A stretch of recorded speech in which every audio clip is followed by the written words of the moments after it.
wop, wop, wop, wop, wop. Ladies and gentlemen, welcome back to John Dudley Speaks. I'm your host, Jesus Christ.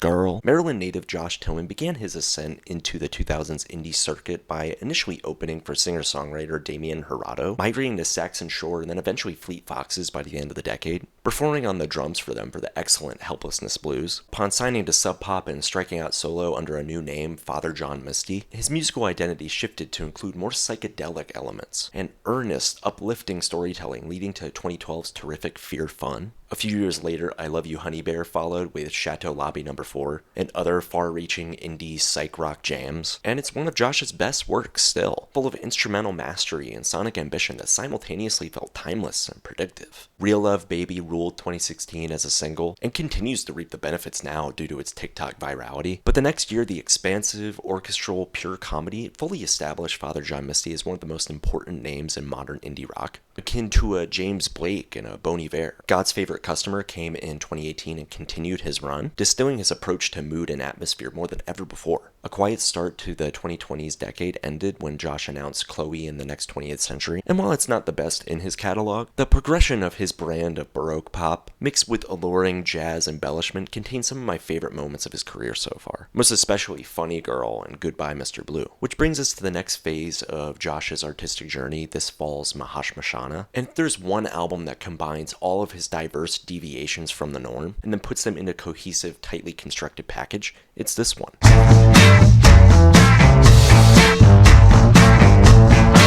Produced by Josh himself as well as Drew Erickson and Jonathan Wilson, who have collaborated with the likes of Lana Del Rey, Conor Oberst, Angel Olsen, and Wiseblood. Mahashmashana is a very organically recorded album, featuring Josh's longtime backing band in full force here. And it's this fullness of sound that gives this a different vibe than other Father John Misty records, tempering its maximalist tendencies with minimalist composition. The massive title track opens up this project stacked with the promise of a progressive art rock affair, and that's exactly what we receive, loaded up to the brim with the swells of strings and saxophones, evoking the Beatles and Springsteen simultaneously. The 70s rock of She Cleans Up is absolutely killer, with the guitars and horns delivering equally important licks and runs, and there's a bit of George Harrison worship on Josh Tillman in The Accidental Dose, continuing this record's prog rock embellished first third, but then Mental Health and Screamland are where things get far more interesting. The latter, in particular, features mixing from frequent Charlie XCX collaborator BJ Burton, and it makes sense as the chorus is purposefully blown out and distorted, delivering us a Father John Misty track that we've never gotten before and won't soon forget. Closing the record with an 8-minute disco odyssey of I Guess Time Just Makes Fools of Us All, and the Baroque lovelorn balladry of Summer's Gone, and you have some of the most eclectic production Josh has ever indulged in. And though it's unwieldy in spots, it doesn't stop itself from being uncompromising.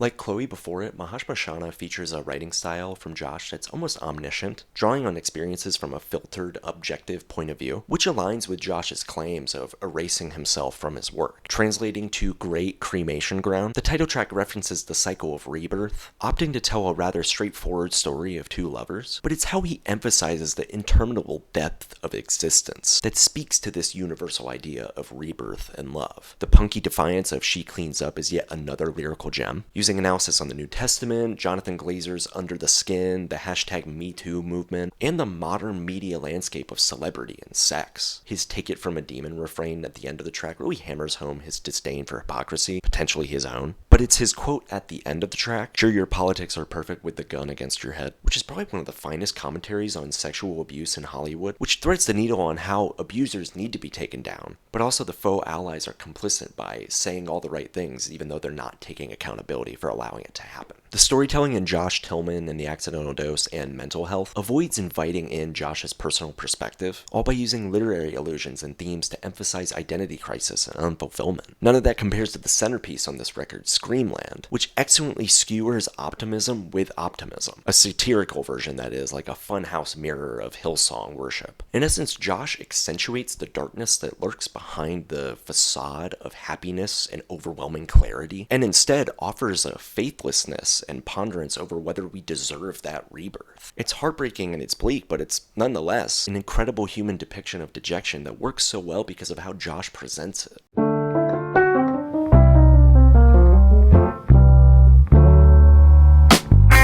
Personally, my favorite moments in the Father John Misty discography are when Josh lets loose a little bit, like on I Guess Time Makes Fools of Us All, but I'd be lying if I said I didn't feel something during the swell of emotions on Screamland. And that's the thing with this record, Josh's performance is truly stirring in his minimalism, and how he's able to contain that for most of the record except for Screamland when he wants to make a bolder point, that's extremely impressive. The vulnerability in his soul on Josh Tillman in The Accidental Dose is truly stunning, and the boiling anger that seeps into his carefree attitude on She Cleans Up is among some of his best, swankiest work. But when tilting our eyes to the magnificence of the title track, Josh matches the bold yet tender instrumentation with a passionate vocal performance that doesn't escalate but simmers, dedicated to instilling a tone from the onset that we'll continue to relate to for the duration of the record.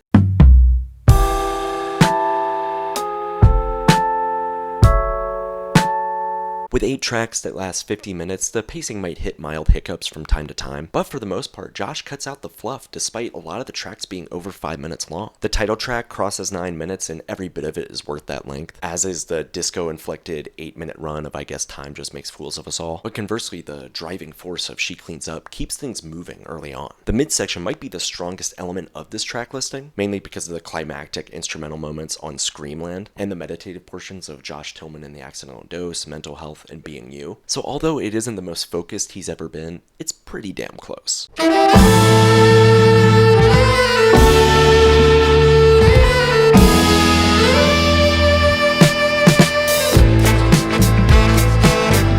Mahashmashana could be referred to as a return to form, but that would imply that Father John Misty lost it, and that couldn't be further from the case. The album is as diverse musically as it is locked in on its themes, and it shows that time hasn't made a fool of Josh as an artist in the slightest. But hey, that's just my perspective. If you're a Father John Misty fan, Josh really delivered on this one. And if you're looking for a sprawling musical statement that ruminates on the selfishness of man and the pain of persevering existence, you gotta check this one out. Alright, that's all I got. Bye!